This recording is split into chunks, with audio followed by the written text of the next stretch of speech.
Hello, good day. Ito, as requested by Balong, yung location ng binebentang lote sa bandang Bagatan. Ito yung construction ng bahay nyo ngayon. Kita nyo maluwang din yan. Ito yung frontage niya. Yan yung bahay. Ikutan muna natin saglit. Ikot-ikot. Makita nyo medyo makinis na yung bahay. So by next week, may start na sana yung bubong. Kung dumating na lahat ng mga materyales natin. Kita nyo, medyo dry na dry pa yung harap kasi nga puro buhangin, puro bato, saka wala pang landscaping. Pero yung likod, talagang green na green kasi nga walang gumagalaw. Yan, lipat naman tayo. Bandang Bagatan niya. Dadaan tayo dito sa tapat ng bahay ni Ate Gina. Ito, yan, nakabakod na yan. Yung nasa likod niya, si Auntie Edwin. Bahay ni Mary Jane yung maliit na kulay blue sa right side. And then, diretso ng konti. Nakikita nyo, ito na yung lote. Itong bakanting loting ito. Itong dry na, ano to? Basta may dry na, ito mga pinalakayan da. Yan, madawang din yung frontage. Dire-diretso, pero may mga bahay lang dyan. Siguro sila lang bahala dyan. Kaya lang, dito sa bandang likod, hindi ko alam kung saan yung hangganan niya sa side by side. Kaya makita nyo rito, may 3 guhit. Pero estimate ko, itong pula, yung kulay dilaw, hindi ko rin alam kung saan dyan. Pero ang katapat niya is yung kulay pula. Yan, i-zoom out natin ngayon yung drone. Yan, tingin. Kung titignan mo rito, ang estimate ko, ito nga yung mga 4,000 SQM nga. Ay, kung ano man yung sabi nila.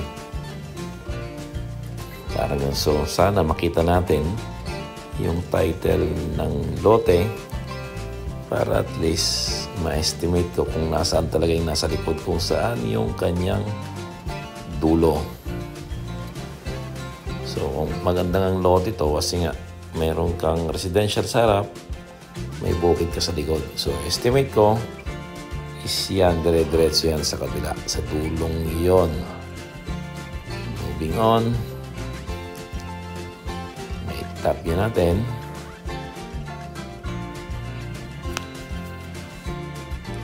Tap view.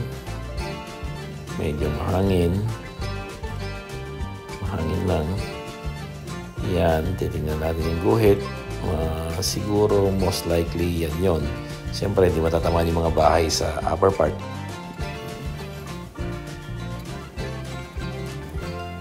Yan lang naman. Sige, continue lang natin yung video. Kita nyo mga tinatanim dito, mais. Siguro iisa yung nagrenta ng lupa kasi nga sabay-sabay mag-iisa ang kulay ng mga mais. So, most likely, sabay-sabay na naitanim yan. Yan, baba natin ng konti yung drone. And then, baba pa ng konti. Uy, may ibon sa kanan, lumilipad.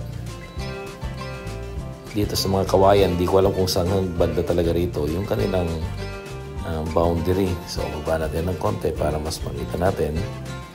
Ito, guhitan natin ito, no? Ng kulay dilaw, yung possible na boundary niya. Yan, hindi ko alam kung saan dyan. Pero kung titignan mo yung layout, yan yung guhit niya. And then, yun din yung tapat-tapat galing sa harap.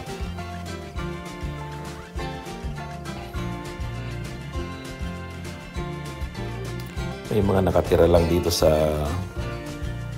may mga nakatira. Alam ko mga kamag-anak din ni Herman, kamag-anak namin yon. Pero siyempre kung bebenta sa inyo to, si seller ng bahala kung paano usapan sa mga nakatayong bahay doon.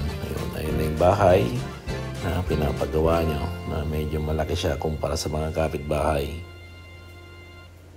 Yan lang, the end.